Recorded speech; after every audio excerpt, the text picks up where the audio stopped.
Hello and welcome to the Easy Auction Business Weekly video newsletter. First off, I have to start by apologising about missing the last 2 weeks' issues. I already wrote to you that I was working on my new eBay shop, and as you can imagine, it was a very busy week for me, hence I didn't have much time to spare for other things. Besides, there was a small surprise to take care of. However, we're back on track now, so let's get the party started. So what's on the plate today? Today, we'll go through some simple but yet so effective ways to instantly increase your eBay sales. Understanding LTV. Before we move to the actual strategies, I would like to spend some time on explaining the importance of LTV. What is LTV? LTV stands for lifetime value. In the business world, customers' lifetime value. Do you know what the LTV is for your customers? If you run an online shop and you have a decent back-end system in place, you should be able to see the LTV figures for your customers, how many orders they have placed, regularity, total order value, and other important indicators. If you sell on eBay, it's more complicated because you don't have access to such raw data. But still, you've probably noticed that some customers are making repetitive purchases, and you might have an approximate figure in your head as to what's the percentage of returning customers, average order, and other important numbers. If you're in a sticky market, a huge part of your income will come from returning customers. Of course, if you know how to ask them to come back and buy more.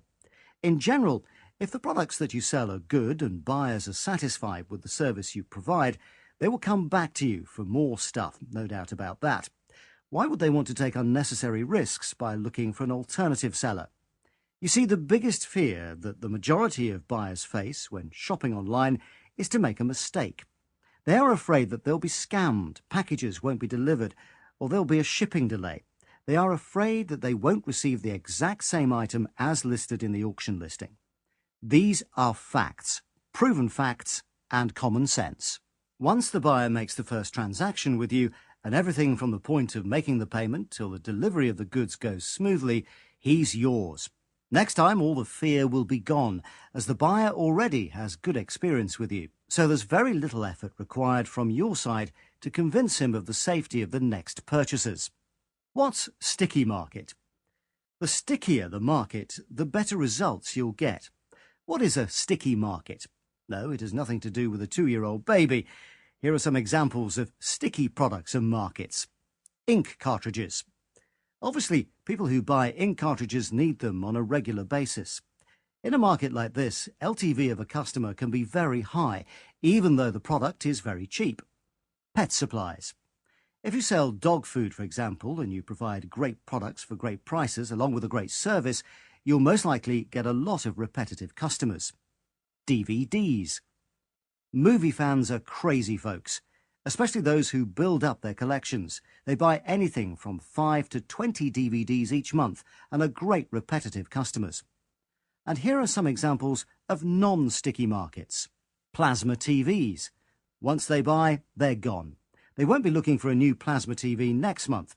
Sure, you can upsell some cables, wall brackets, or a stand during the sales process, but overall you lose them as soon as they receive their goods. Laptops. Again, most likely the customer is simply looking to buy a single laptop and won't be interested in weekly promotions. Sure, you can use the power of added value by bundling some accessories, but that's it. You won't be able to sell second, third or fourth laptop to the same person. Weight scales. It's a one-time purchase on which is really difficult to build any long-term relationship. They want only weight scales. When they get them, the game is over. So basically, a sticky market is a market where people buy the same or closely related products on a regular basis. There isn't a definite line between sticky and non-sticky markets. However, I think you should have a pretty clear idea what I'm talking about. Especially if you're just starting off on eBay, it's a really good idea to find sticky market, as it will really pay off in the long term. So how to put all this together? How to kindly ask your customers to come back and buy some more stuff from you. How to make as much money as possible out of each and every customer. There are several things you should keep in mind, and today I'll show you 3 strategies I personally use to dramatically increase the sales numbers across the board. The